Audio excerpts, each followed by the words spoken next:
Táto časť nastavení kampane je venovaná determinovaniu samotných konverzií.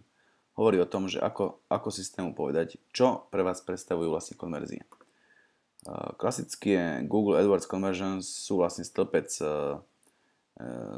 Conversions v samotnom AdWordsi, do ktorého môžete teda zakomponovať určité konverzie, vami zvolené. Ale teda Blue Winston a agentúra naša vyvinula tzv. Advanced Blue Winston Conversion Calculation, kedy neberieme konverzie iba click-through conversions, alebo teda respektíve konverzie, ktoré viedli hneď po prvom kliknutí k nákupu, ale samozrejme berieme ohľad aj na asistované konverzie, či už kliknutia, alebo asistované impresie. Pretože vieme, že v dnešnom svete a terajší trend je teda taký, že ľudia hneď po prvom kliknutí nakupujú, odchádzajú preč od klienta, hľadajú iné alternatívy, iné ceny a tak ďalej. Minimálne sa vrátia aspoň na druhý krát, na tretí a veľa kľúčových slov takisto nemajú priame konverzie, ale majú asistované konverzie. Takže typu niekto klikne na inzerát v Google vyhľadávaní, ktorý je vytvorený Blue Winstonom, príde na produkt nenakúpi, odíde zo stránky, ale ten istý človek znova vyhľadá nejaký iný inzerát, a respektíve priamo organické vyhľadávanie v Google, alebo príde z Facebooku, či už alebo z newsletteru. V takom prípade je to asistovaná konverzia pre dané kľúčové slovo a treba jej pridať samozrejme určitú váhu, lebo bez toho kľúčového slova by ten klient sa o vás nedozvedel, o tom produkte a o samotnom nákupe by teda samozrejme aj nerozmýšľal.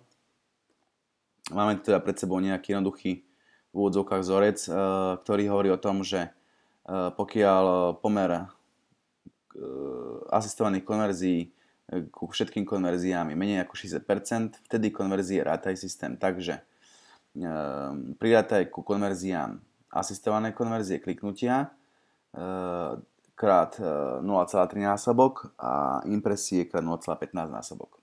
Pokiaľ však pomer kliknutí asistovaných konverzií je väčší ako 60% ku všetkým konverziám, to znamená, že celá kampaň a kľúčové slova v nej sú prevažne asistovanými kľúčovými slovami. To znamená, že cez ne sa priamo nenakupuje, ale bez nich by samozrejme koncový nákup nebol uskutočnený a respektíve je tam vysoká pravdepodobnosť, že by nedošlo k nemu. Vtedy systém prideľuje oveľa väčšie hodnoty k asistovaným konverziám a sú tu teda zadefinované ako 0,65 násobok a 0,3 násobok. Samozrejme, tieto jednotlivé hodnoty si môžete definovať sami podľa vášho úsudku. Takže to sú nejaké defaultne nastavené, ktoré používajú drvivá väčšina klientov a sú teda odskúšané.